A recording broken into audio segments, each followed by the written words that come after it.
കേരളത്തിൽ എന്തെങ്കിലും തരത്തിലുള്ള നല്ല പദ്ധതികൾ ഇടതുപക്ഷം കൊണ്ടുവന്നാൽ അതിനെ ജീവൻ കൊടുത്തും എതിർക്കുന്നവരാണ് പ്രതിപക്ഷം. കേരളത്തിൽ ഒരിക്കലും വികസനം വരരുത് എന്നത് മാത്രമാണ് അവരുടെ ലക്ഷ്യം. എന്ത് വികസനം വന്നാലും അതിനെ എതിർക്കാൻ മാത്രമേ അറിയത്തുമുള്ളൂ. വിവാദങ്ങൾ സൃഷ്ടിച്ച് രാഷ്ട്രീയ ലാഭം കൊയ്യുക എന്ന ലക്ഷ്യം മാത്രമാണ് പ്രതിപക്ഷത്തിനുള്ളത്. Oasis Commercial Private Limited Palakkad Kanjikode ethanol നിർമ്മാണ പ്ലാന്റിന് അനുമതി നൽകിയതിനെതിരായ പ്രതിപക്ഷ വിവാദത്തിന് പിന്നിൽ രാഷ്ട്രീയം മാത്രമാണുള്ളത്. പ്രതിപക്ഷം എല്ലാ വികസന പദ്ധതികളെയും എതിർക്കുന്നവരാണ്. നാട്ടുകാർക്കിടയിൽ ഏത് കാര്യത്തിലാണ് ഇവർ ആശങ്ക ഉണ്ടാക്കാത്തത്? ദേശീയപാത വികസനം, GAIL pipeline, K rail, water metro, വിഴിഞ്ഞം തുറമുഖം തുടങ്ങിയവ എല്ലാത്തിനെയും തന്നെ പ്രതിപക്ഷം എതിർത്തവരാണ്. എതിർക്കുക എന്നത് മാത്രമാണ് അറിയുന്ന കാര്യം.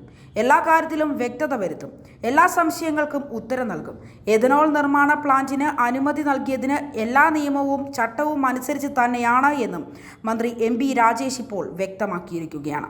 അതേസമയം ബ്രൂവറി വിഷയത്തിൽ പ്രതിപക്ഷ നേതാവ് VD സതീശന്റെ കള്ളം പൊളിഞ്ഞിരിക്കുകയാണ്.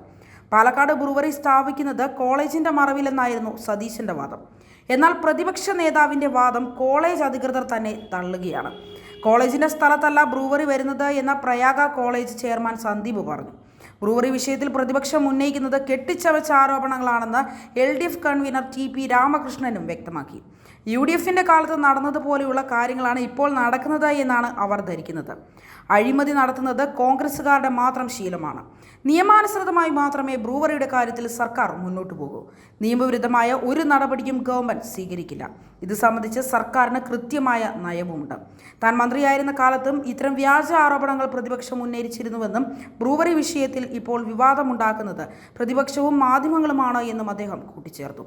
അതേസമയം കഞ്ചിക്കോട് ബ്രൂവറിയുമായി ബന്ധപ്പെട്ട പ്രതിപക്ഷം നടത്തുന്ന ആരോപണങ്ങൾ പിന്നിൽ രാഷ്ട്രീയ ലക്ഷ്യം മാത്രമാണ് ഉള്ളത് എന്ന് എല്ലാവർക്കും അറിയുന്ന കാര്യമാണ്. എന്നാൽ ഇതിൽ നിന്നും എങ്ങനെ രാഷ്ട്രീയ ലാഭം ഉണ്ടാക്കാം എന്നത് മാത്രമാണ് പ്രതിപക്ഷം ചിന്തിച്ചുകൊണ്ടിരിക്കുന്നത്. പിണറായി സർക്കാരും ഇടതുപക്ഷവും ചേർന്ന് എന്തെങ്കിലും നല്ല കാര്യങ്ങൾ കേരളത്തിൽ കൊണ്ടുവരാൻ ശ്രമിച്ചാൽ നഖവും പല്ലും കൊടുത്ത് അതിനെ എതിർത്ത് നശിപ്പിക്കുക എന്നത് മാത്രമാണ് VD സതീശൻ അടക്കമുള്ള പ്രതിപക്ഷത്തിന്റെ ലക്ഷ്യം.